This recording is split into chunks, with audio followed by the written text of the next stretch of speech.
overall, I think a lot of positives, a lot more positive that you would take away from this game than you've seen, in the last couple of weeks. I think first and foremost, all of the discussion, at least the majority of the discussion this week, was around the quarterback room with the way Caleb Williams played in certainly the second half against Texas, and then what was moving forward. Would Lincoln move to more of a lot of questions, exactly how he would approach this? Would it be more of a two quarterback system?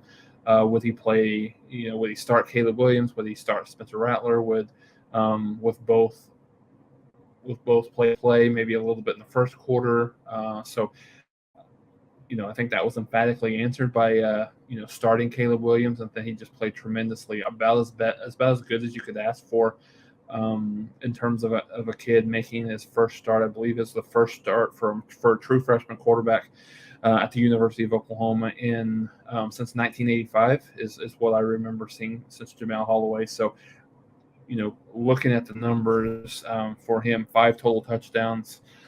Excuse me, 18 out of 25, 295 yards, 4 touchdowns through the air, 9 carries, 66 yards, and a touchdown on the ground. Like I said, 5 total touchdowns, over 361 yards of total offense by him.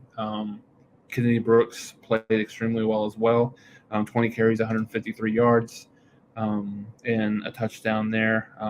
Mike Woods, Jaden Hazelwood, 6 catches, 56 yards, and 3 touchdowns. So, offensively, it looks like Oklahoma has started to right the ship a bit. Obviously, we're not going to come on here and bash Spencer Rattler at all. This isn't what this is going to be about. At least from my perspective, I think it's pretty safe to say that, barring injury, Rattler probably will not play another meaningful snap for Oklahoma. You would all but assume that he either transfers or goes into the portal.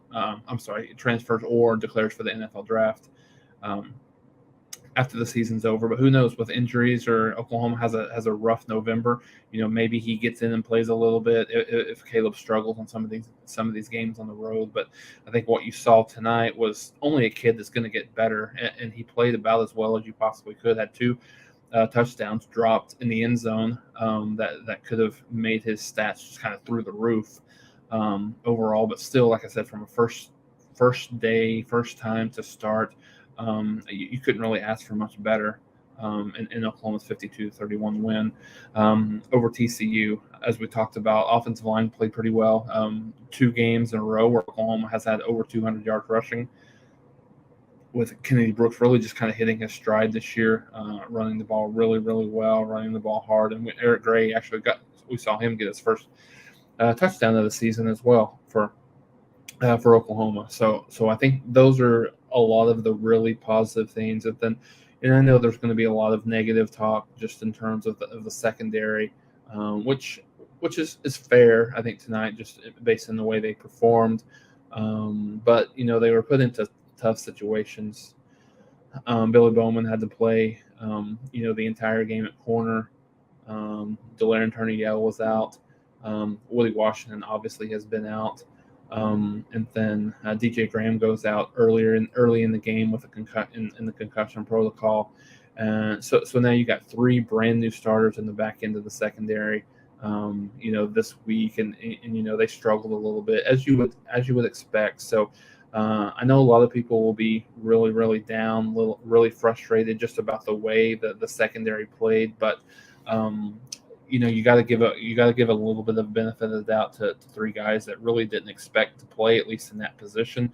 Obviously, Billy Bowman had been playing nickel for all of the season until this week, when he kind of had to be thrust back into action, moving over to the corner. So yeah, a lot of things that Oklahoma needs to get solidified, and I think a lot of that is just injuries. Getting some of those kids back, you would expect.